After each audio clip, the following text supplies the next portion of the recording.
Welcome back to my YouTube channel. ಇವತ್ತಿನ ಒಂದು ವ್ಲಾಗ್ನ ಈವ್ನಿಂಗ್ ಇಂದಾನೆ ಸ್ಟಾರ್ಟ್ ಮಾಡಿದ್ದೀನಿ. ಈವ್ನಿಂಗ್ ಕಂಪ್ಲೀಟ್ ರೂಟೀನ್ ಆಗಿರುತ್ತೆ. ನಾನು ಫಸ್ಟ್ ಟೈಮ್ ಮಟನ್ ಚಾಪ್ಸ್ ನ ಮಾಡ್ತಾ ಇದ್ದೀನಿ. ಸೊ ಹಾಗಾಗಿ ನಾನು ಮಟನ್ ಶಾಪಿಗೆ ಹೋಗಿ ಮಟನ್ ಕಟ್ ಮಾಡಿಸ್ಕೊಂಡು ತಗೊಂಡ್ ಬಂದ್ ಆಗಿದ್ಮೇಲೆ ಮಟನ್ ನ ನೀಟಾಗಿ ವಾಶ್ ಮಾಡ್ಕೋತಾ ಇದ್ದೀನಿ. 2 ಸಲ ನಾನು ಮಟನ್ ನ ನೀಟಾಗಿ ವಾಶ್ ಮಾಡ್ಕೋತಾ ಇದ್ದೀನಿ. ಫಸ್ಟ್ ಟೈಮ್ ಹಂಗೆ ಬರೀ ನೀರಲ್ಲೇ ವಾಶ್ ಮಾಡ್ಕೊಂಡಿದ್ದೀನಿ. ಅದಾದ ನಂತರ ಸ್ವಲ್ಪ ಅರಿಶಿನ ಆಡ್ ಮಾಡಿ ವಾಶ್ ಮಾಡ್ಕೋತಾ ಇದ್ದೀನಿ. ಅದಾದ ನಂತರ ಮಸಾಲೆಗೆ ಏನೇನ್ ಬೇಕು ಎಲ್ಲ ಇಂಗ್ರೀಡಿಯೆಂಟ್ಸ್ ನ ರೆಡಿ ಮಾಡ್ಕೊಂಡೆ.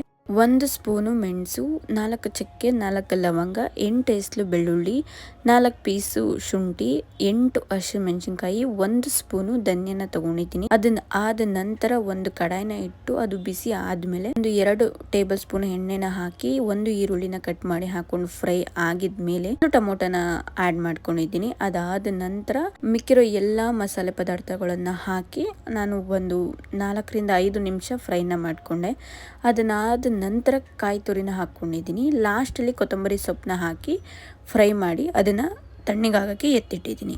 ನಂತರ ಒಂದು ಕುಕ್ಕರ್ನ ಇಟ್ಟು ಆಯಿಲ್ ಹಾಕಿ ಬಿಸಿ ಆದ್ಮೇಲೆ ಈರುಳ್ಳಿನ ಕಟ್ ಮಾಡಿ ಹಾಕೊಂಡಿದ್ದೀನಿ. ಅದನ್ನಾದ ನಂತರ ತೊಳೆದಿರೋ ಅಂತ ಮಟನ್ ಹಾಕಿ ನೀಟಾಗಿ ಮಿಕ್ಸ್ ಮಾಡಿ ರುಚಿಗೆ ಎಷ್ಟು ಬೇಕೋ ಅಷ್ಟು ಉಪ್ಪು ಮತ್ತು ಅರಿಶಿನ ಹಾಕಿ ಬೇಯಕ್ಕೆ ಬಿಟ್ಟಿದ್ದೀನಿ.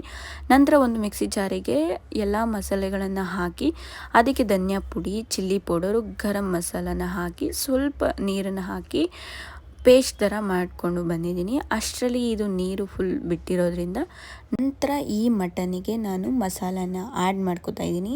ಎಷ್ಟು ಬೇಕೋ ಅಷ್ಟು ಮಸಾಲೆನ ಆ್ಯಡ್ ಮಾಡಿಕೊಂಡು ಒಂದ್ಸಲ ಚೆನ್ನಾಗಿ ಮಿಕ್ಸ್ ಮಾಡ್ಕೋತಾ ಇದ್ದೀನಿ. ಅದಾದಮೇಲೆ ಬೇಯಕ್ಕೆ ಎಷ್ಟು ಬೇಕು ಅಷ್ಟು ನೀರನ್ನು ಹಾಕ್ಕೊಂಡು ಒಂದು ಕುದಿ ಬಂದು ಆದಮೇಲೆ ನಾನು ಲಿಡ್ನ ಕ್ಲೋಸ್ ಮಾಡ್ಕೋತಾ ಇದ್ದೀನಿ. ಇದನ್ನು ಒಂದು 4 ರಿಂದ 5 ವಿಸಿಲ್ ಓಡಿಸಿದ್ರೆ ಮಟನ್ ಚಾಪ್ಸ್ ರೆಡಿನೇ ಆಗೋಗಿರುತ್ತೆ.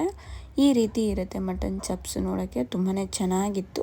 ಹಾಗೆ ನಾನು ಚಿಕನ್ ಚಾಪ್ಸ್ ಕೂಡ ಮಾಡ್ಕೊಂಡಿದ್ದೆ. ನಾನು ಮಟನ್ನ ತಿನ್ನಲ್ಲ, ಸೊ ಹಾಗಾಗಿ ನನಗೋಸ್ಕರ ನಾನು ಚಿಕನ್ನ ಮಾಡ್ಕೊಂಡಿದ್ದೆ. ನಂತರ ಅದಕ್ಕೆ ಸೈಡ್ ಡಿಶ್ ಆಗಿ ಚಪಾತಿನ ಮಾಡ್ಕೊಂಡಿದ್ವಿ. ಇದು ಕಂಪ್ಲೀಟ್ ನನ್ನ ಒಂದು ನೈಟ್ ಡೇಟ್ ಆಗಿತ್ತು. ಅದಾದ ನಂತರ ಟೈಮ್ ಪಾಸ್ ಆಗಬೇಕಂತ ನಾವು ಮ್ಯಾಚ್ನ ನೋಡ್ತಾ ಕೂತಿದ್ವಿ. ನಂತರ ಇವಾಗ ಹೆಂಗೂ IPL ಸ್ಟಾರ್ಟ್ ಆಗಿದೆಯಲ್ಲ, ಸೊ ಹಾಗಾಗಿ ಟೈಮ್ ಪಾಸ್ ಆಗುತ್ತೆ ಕೂಡ. ಮ್ಯಾಚ್ ಎಲ್ಲ ಮುಗಿಸೋ ಅಷ್ಟರಲ್ಲಿ ತುಂಬ ಲೇಟ್ ಆಗುತ್ತೆ ಅಂತ ನಾನು ಮತ್ತು ನನ್ನ ಫ್ರೆಂಡ್ ಮಾತಾಡ್ತಾ ಫುಲ್ ಆಯಿಲ್ ಮಸಾಜ್ ಮಾಡ್ಕೋತಾ ಇದ್ವಿ. ವಾರಕ್ಕೆ 1 ಸಲ ಆದರೂ ಆಯಿಲ್ ಮಸಾಜ್ ಮಾಡೋದ್ರಿಂದ ಹೇರಿಗೆ ತುಂಬ ಒಳ್ಳೆಯದು ಅಂತ ನಾವು ಯಾವಾಗಾದರೂ 1 ಸಲ ಮಾಡ್ಕೋತೀವಿ. ಇದಾಗಿತ್ತು ನನ್ನ ಇವತ್ತಿನ ಕಂಪ್ಲೀಟ್ ಒಂದು ಈವ್ನಿಂಗ್ ರೂಟೀನ್. ಈ ಒಂದು ಬ್ಲಾಗ್ನ ಇಲ್ಲಿಗೆ ಮುಗಿಸ್ತಾ ಇದ್ದೀನಿ. ಮತ್ತೆ ಇನ್ನೊಂದು ಬ್ಲಾಗಲ್ಲಿ ಸಿಗೋಣ.